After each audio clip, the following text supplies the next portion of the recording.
Sebelumnya, assalamualaikum warahmatullahi wabarakatuh. Di sini saya perwakilan dari kelompok 14, kelompok terakhir, akan menyampaikan materi tentang pendidikan seumur hidup. Langsung saja ke pokok pembahasannya, yaitu pengertian pendidikan seumur hidup. Pendidikan seumur hidup atau lifelong education, bukan long life education, adalah makna yang seharusnya benar-benar terkonsepsikan secara jelas serta komprehensif dan dibuktikan dalam pengertian, dalam sikap, perilaku, dan dalam penerapan, terutama bagi para pendidik di negeri kita. Pendidikan seumur hidup ialah sebuah sistem konsep-konsep pendidikan yang menjelaskan keseluruhan peristiwa-peristiwa kegiatan belajar yang dilangsungkan dalam kehidupan manusia. Globalisasi dan pembangunan iptek menyebabkan perubahan-perubahan yang pesat dalam masyarakat pada banyak bidang. Pendidikan diharapkan dapat menolong individu supaya dapat mengikuti perubahan-perubahan sosial sepanjang hidupnya.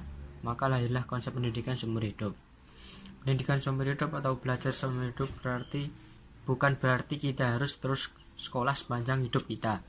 Sekolah banyak diartikan oleh masyarakat sebagai tugas belajar yang terperangkap dalam sebuah ruang yang bernama kelas.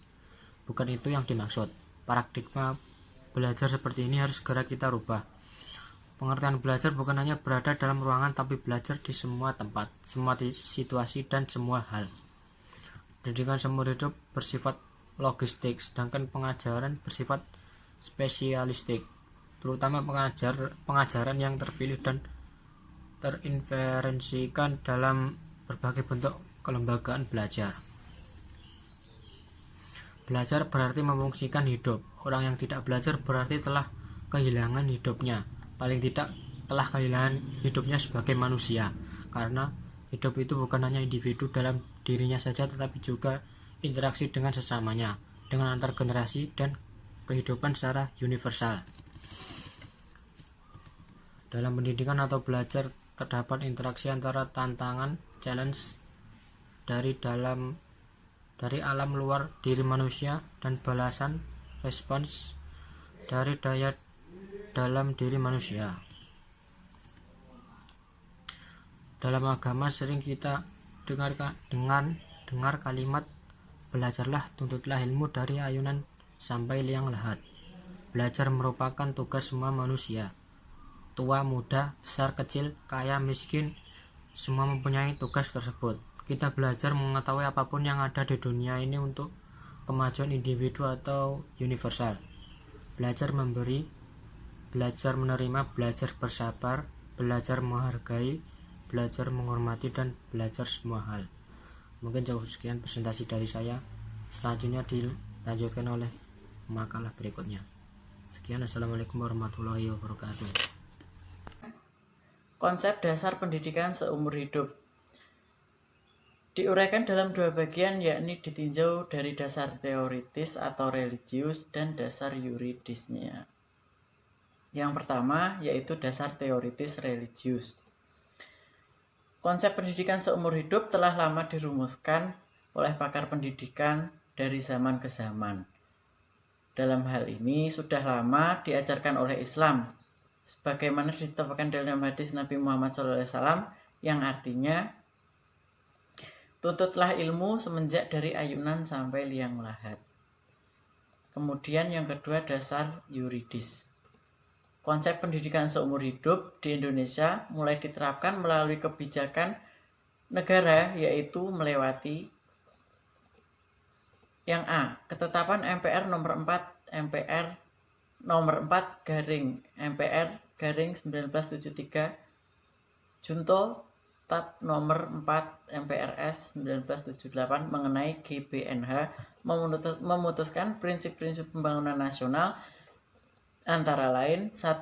Pembangunan nasional dilakukan dalam rangka pembangunan insan Indonesia seutuhnya dan pembangunan semua rakyat Indonesia atau arah pembangunan jangka panjang.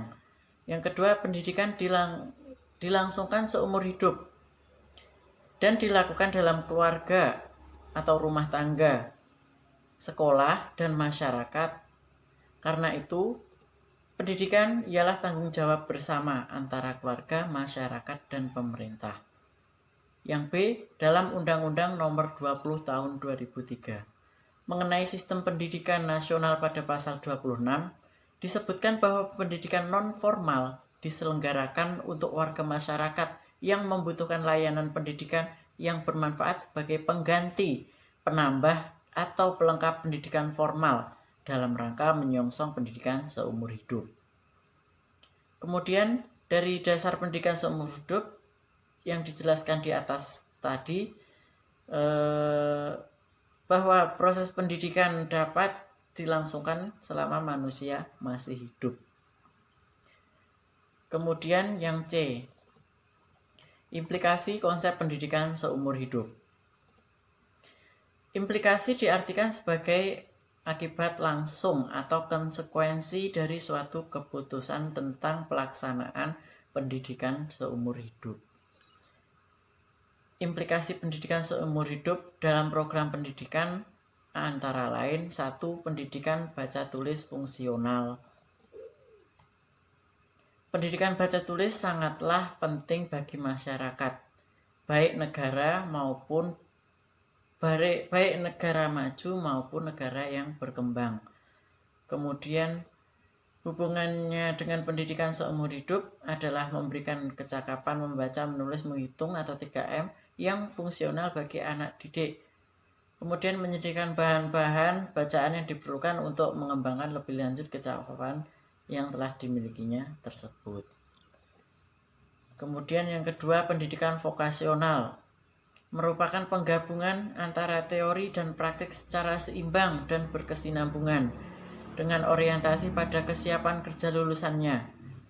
Kurikulum dalam pendidikan vokasional terkonsentrasi pada sistem pembelajaran keahlian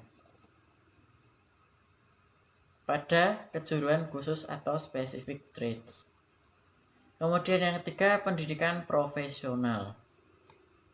Sebagai realitas pendidikan seumur hidup, dalam tiap profesi hendaklah tercipta built-in mekanisme yang memungkinkan golongan profesional terus mengikuti berbagai kemajuan dan perubahan menyangkut metodologi, perlengkapan, terminologi, dan sikap profesionalnya secara kontinu. Yang keempat, pendidikan ke arah perubahan dan pembangunan. Pendidikan bagi anggota masyarakat dan dari berbagai golongan usia agar mereka mampu mengikuti perubahan sosial dan pembangunan juga merupakan konsekuensi penting atas pendidikan hidup.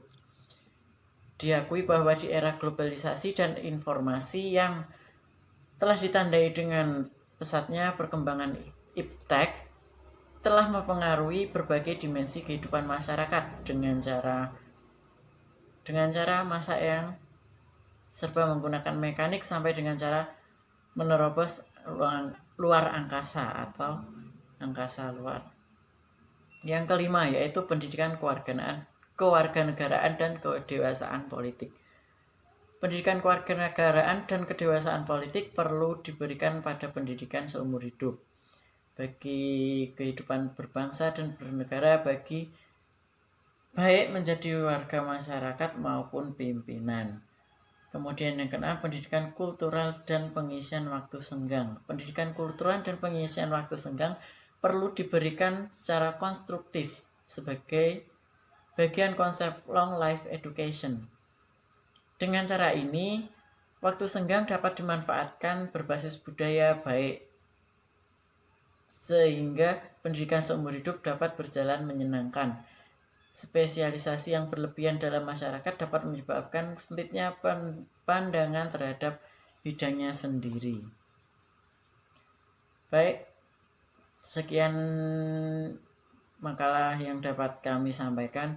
Jika ada beberapa hal yang kurang jelas dari makalah kami, silahkan dipertanyakan pada forum diskusi makalah.